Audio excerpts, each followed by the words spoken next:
Assalamualaikum, semoga video ini bermanfaat bagi kalian semua dengan sedikit informasi sejarah yang suka ditekan tombol like-nya dan jangan lupa subscribe kalau video ini bermanfaat. Kemunculan Yajuj dan Majuj. Meski berasal dari jenis manusia, Yajuj dan Majuj memiliki ciri khas yang membuat mereka tampak berbeda. Semakin dekatnya hari kiamat salah satunya ditandai dengan kemunculan Yajuj dan Majuj. Dalam Al-Quran Surah Al-Kahfi ayat 94 dinyatakan, keduanya adalah kaum yang suka berbuat kerusakan di muka bumi. Yajuj dan Majuj merupakan dua istilah yang selalu disebut bersamaan. Kedua istilah tersebut dapat ditemukan dalam Al-Quran, hadis, dan juga kitab-kitab suci terdahulu. Pertanyaannya, siapakah Yajuj dan Majuj itu sesungguhnya? Dari mana mereka berasal? Sampai hari ini, suku bangsa yang disebut Yajuj dan Majuj masih menimbulkan perdebatan.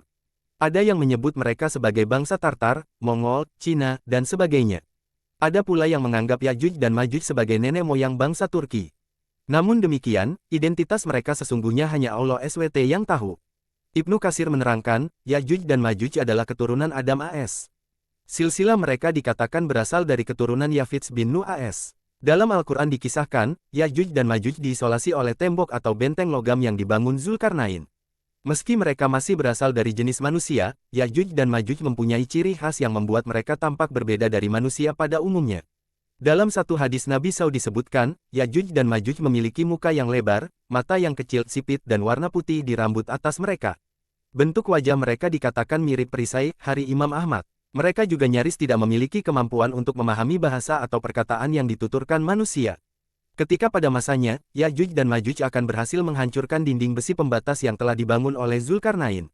Mereka akan turun dari pegunungan dengan cepat dan tergesa-gesa karena sudah tidak sabar untuk membuat kerusakan di muka bumi. Syekh Ibnu Baz rahimahullah dalam kitab kumpulan fatwanya menuliskan, Yajuj dan Majuj akan muncul di akhir zaman, yaitu setelah keluarnya Dajjal dan turunnya Nabi Isa bin Maryam AS. Jumlah Yajuj dan Majuj juga terbilang sangat besar sehingga ketika mereka turun dari tempat persembunyiannya, seakan-akan terlihat seperti air bah yang mengalir. Dalam hadis lain yang diriwayatkan oleh Imam Bukhari disiratkan bahwa populasi manusia biasa dibandingkan Yajuj dan Majuj adalah 1:999. Sementara, hadis yang diriwayatkan oleh An-Nuwasrah mengungkapkan, ketika Allah SWT mengeluarkan Yajuj dan Majuj dari tempat persembunyiannya, mereka segera turun dengan cepat dari bukit-bukit yang tinggi.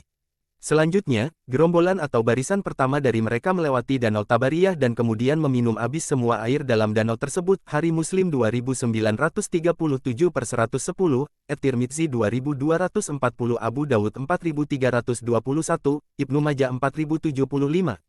Allah SWT berfirman, hingga apabila dibukakan tembok Yajuj dan Majuj dan mereka turun dengan cepat dari seluruh tempat yang tinggi. Dan apabila sudah dekat kedatangan janji yang benar kiamat tiba-tiba terbelalaklah mata orang kafir. Mereka berkata, aduhai, celakalah kami, sesungguhnya kami adalah dalam kelalaian mengenai ini, bahkan kami adalah orang yang zalim. Qs Al-Anbiya 21, 96-97. Lepasnya Yajuj dan Majuj dari tempat persembunyian mereka merupakan salah satu tanda semakin dekatnya hari kiamat. Ketika mereka menguasai dunia, tidak ada yang sanggup menghentikan mereka, termasuk kaum muslimin yang pada saat itu hidup bersama Nabi Isa AS. Untuk menghancurkan Yajuj dan Majuj, Allah SWT mengirim sejenis ulat untuk menyerang leher mereka sehingga menyebabkan mereka binasa.